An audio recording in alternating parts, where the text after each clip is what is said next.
আসসালামু আলাইকুম। নারীর যোনি খসখসে বা শুষ্ক হয়ে যাওয়ার কয়েকটি সাধারণ কারণ থাকতে পারে।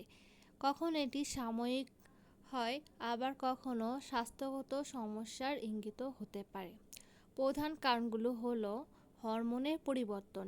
ইস্ট্রোজেন হরমোন কমে গেলে যোনি শুষ্ক বা খসখসে হতে পারে, যেমন মেনোপজ, সন্তান জন্মের পর বা বুকের দুধ খাওয়ানোর সময়।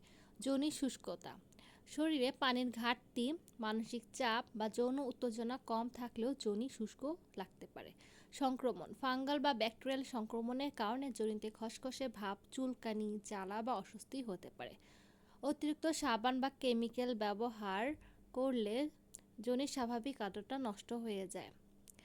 অ্যালার্জি বা ত্বকের সমস্যা থাকলে, নতুন সাবান, ডিটারজেন্ট, স্যানিটারি প্যাড বা কাপড়ের কারণে অ্যালার্জি হয়ে খসখসে লাগতে পারে। কিছু ওষুধের প্রভাবের কারণে নারীর যোনি খসখসে বা শুষ্ক হলে কিছু ঘরোয়া উপায় মেনে চলে অনেক সময় উপকার পাওয়া যায়। বেশি পানি পান করা, নারকেল তেল ব্যবহার করা, সুগন্ধি সাবান এড়িয়ে চলা, সুতি ও ঢিলা কাপড় পরিধান করা, পুষ্টিকর খাবার খাওয়া, পরিষ্কার পরিচ্ছন্নতা বজায় রাখা। বিপদের লক্ষণ: তীব্র চুলকানি, বারবার চুলকানি হলে ফাঙ্গাল সংক্রমণ হতে পারে। প্রস্রাব করার সময় বা স্বাভাবিক অবস্থায় জ্বালা হলে সংক্রমণ থাকতে পারে।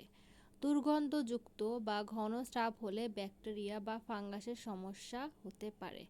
যোনি থেকে তীব্র বা অস্বাভাবিক গন্ধ আসা ভালো লক্ষণ নয়। সহবাসের সময় ব্যথা হলে, লালচে ভাব বা ফোলা ভাব থাকলে সতর্ক হওয়া দরকার। যোনিতে খসখসে ভাব, শুষ্কতা বা চুলকানি হলে কিছু হোমিওপ্যাথিক ঔষধ অনেক সময় ব্যবহার করা হয়, তবে লক্ষণ অনুযায়ী ঔষধ নির্বাচন করা ভালো। কিছু হোমিও ওষুধ ব্যবহৃত হয়, যেমন সেপিয়া, কিওজোট, পালসেটিলা, নেটমিওর, সালফার।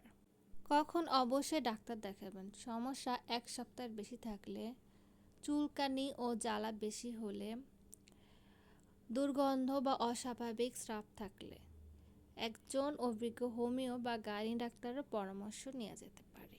ধন্যবাদ।